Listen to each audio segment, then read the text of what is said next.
Christmas എക്സാമിനുള്ള preparations ആയി ബൂസ്റ്ററും പഞ്ചും Christmas പഞ്ചൊക്കെ എങ്ങനെ പോവാണ്. അപ്പൊ ബൂസ്റ്ററും പഞ്ചൊക്കെ ആയിട്ട് ഇങ്ങനെ ടെൻഷൻ അടിച്ച് ചൂട് പിടിച്ച് ഇങ്ങനെ എക്സാമിനെ കാത്തിരിക്കുമായിരിക്കും അല്ലെ.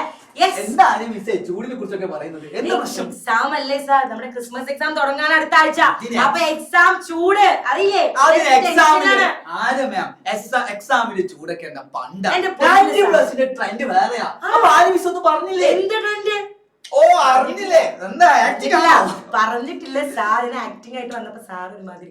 അപ്പൊ ഞാൻ അവരോട് പറയാൻ വേണ്ടി ബിൽഡപ്പ് വരികയായിരുന്നു എന്തെങ്കിലുമൊക്കെ. സാരില്ല നമുക്ക് സെറ്റ് ആക്കാം. അപ്പൊ നമ്മുടെ 90+ അതായത് ഇപ്പൊ എല്ലാവരും നമ്മൾ ഓൾറെഡി ടെൻഷൻ അടിച്ച് എന്തായാലും ഉറപ്പാണ്.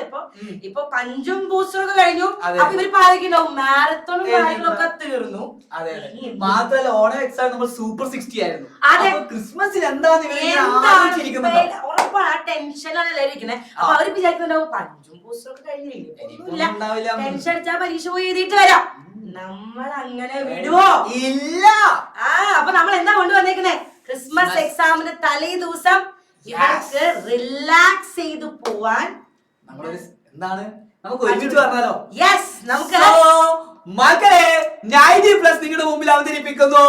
യെസ്,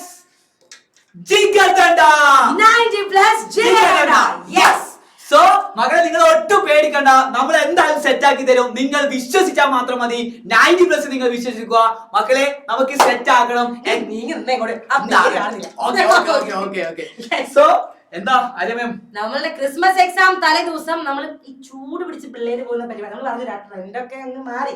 അപ്പൊ ഇനി തണുപ്പിച്ച് വേണം പരീക്ഷയ്ക്ക് വിടാൻ. അതെങ്ങനെ കൊടുക്കും നമ്മള്? അപ്പൊ മക്കൾ സെറ്റ് അല്ലേ? അപ്പൊ ഓൾറെഡി പഞ്ചും ബൂസ്റ്ററും ഒക്കെ ആയിട്ട് അടിപൊളിയായിട്ട് ടെൻഷനൊന്നും ഇല്ല.